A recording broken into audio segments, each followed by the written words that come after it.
Ух. Привет, ребята. Итак, 210 тысяч. Выезжаю за Алексина. Ну, короче, у меня не очень хорошие новости.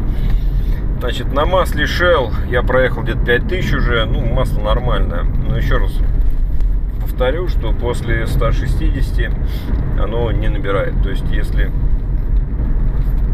5W20 от Hyundai довольно-таки хорошо набирала, не было такой задержки вот после 160 до 170. Ну, 180 я никогда не разгоняюсь, честно скажу. То здесь после 160 такой некий тупичок образовывается. Он преодолевается, конечно, но это газ в пол, такой режим не очень. Ну и, короче говоря, вот сейчас я стартанул, двигатель не очень теплый, и появились у меня эти признаки апокалипсиса. То есть вот сейчас я его слушаю. Это небольшой стучок в одном из цилиндров. То есть явно поршень уже начал болтаться. Значит, у меня этот стучок пропадает. Хотя машина показывает, что двигатель как бы прогрет. Ну, в нормальном режиме температуры. Но на самом деле как бы он еще не встал в режим. Сейчас буквально через минутку, 2-3. Вот. Уже вот он пропал. Я его не слышу, да? То есть за 2, ну где-то за 3 минуты он пропадает. Но это очень плохой знак. То есть вот это вот постукивание, это значит, что он уже болтается в цилиндре. И значит, что скоро у нас предстоит еще один капитальный ремонт. Значит, ну планы на этот капитальный ремонт у меня следующего характера. Я не знаю, получится или нет, честно скажу. Но я хочу расточить, значит, двигатель до 2.4. Это делается на этих моторах же 4 КД без проблем. Не знаю я, придется ли менять ЭБУ или не придется. В моем понимании нет. В моем понимании даже, наверное, прошивку может быть и не стоит менять. Но надо переговорить с специалистами. Я тут не очень в этом деле, честно скажу. Хотя, наверное, ничего сложного нет. Но просто, знаете, не хочется как бы заниматься этим. Значит, какие у меня планы? Все-таки попробую связаться с какими-то нормальными ребятами, кто это делает. У меня есть еще один двигатель. Сейчас вкорячу его пока.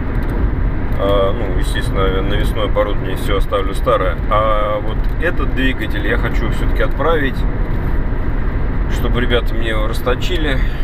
Хотя, может быть, и в Туле все это сделать. Значит, как все это дело заказать, я знаю прекрасно. То есть у меня уже в этом опыт есть. И еще, что хочу сказать. Вот на этих стуках, ребят, я буду ездить до последнего. Значит, фактически я их услышал первый раз, ну, сегодня или вчера. То есть на 210 тысяч километров. 210 тысяч километров — это 115 тысяч после капитального ремонта.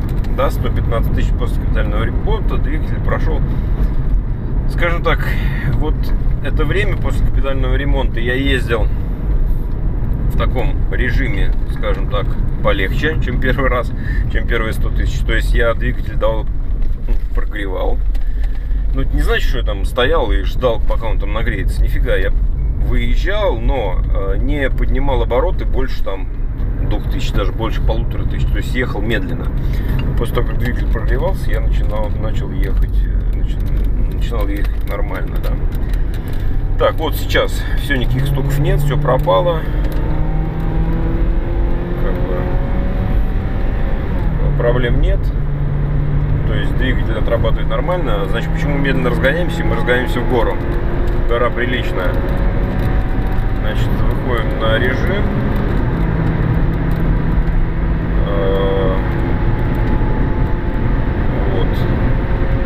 Вот обычная крейсерская скорость, с которой я, в принципе, езжу.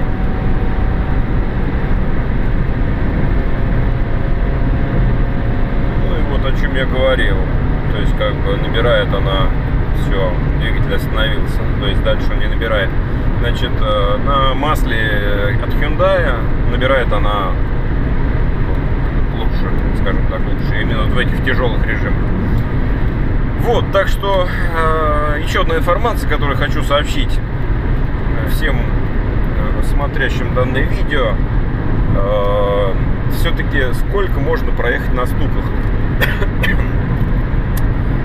Постараюсь вот на стучащем двигателе доездить до масложора.